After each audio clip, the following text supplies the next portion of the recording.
Next month, the Utah Department of Corrections will start releasing some nonviolent inmates early. In a Fox 13 News investigation, we've learned one man released early last week is already suspected of a violent crime in American Fork. Fox 13's Adam Herbetz joins us from the Fortitude Treatment Center. Adam.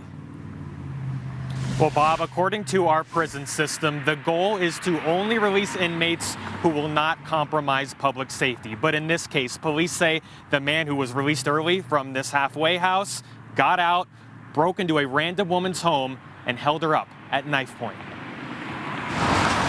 At first, I didn't know it was my neighbor. In the middle of American Fork, this couple I'm very angry. And the police department have the same concerns. It's hard to say, what is a violent, what is low risk? Why is a criminal like that out on the streets? Upset that their neighbor and her teenage son had to call 911 to report this man for breaking in, putting a knife to her throat, and threatening to kill her for some money. He had to be already kind of a hardened criminal.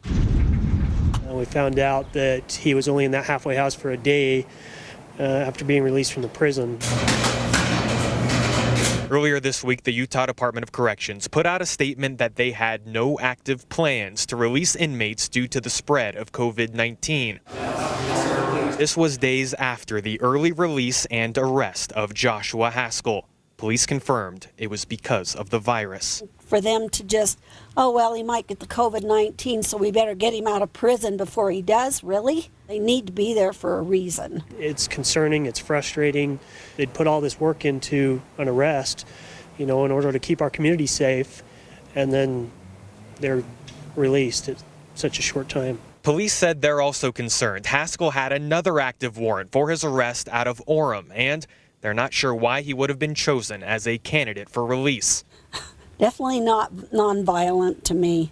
They're just happy the victim, at least physically, was not injured. Emotionally, she's definitely got some scars. At first, I didn't know it was my neighbor. Yes, We're really thankful that her son was there because, oh my gosh, could have had a way different outcome.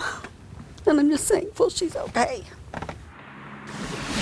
We asked the Utah Department of Corrections to explain what steps they took to determine Haskell was a good candidate for release despite his criminal history and that misdemeanor warrant for his arrest. They told us they were not aware of the warrant, but it would not have changed their decision. They also said technically he is not an inmate because he was recently moved to this halfway house from the Utah State Prison. We're live in Salt Lake City. Adam Herbetz, Fox 13 News, Utah.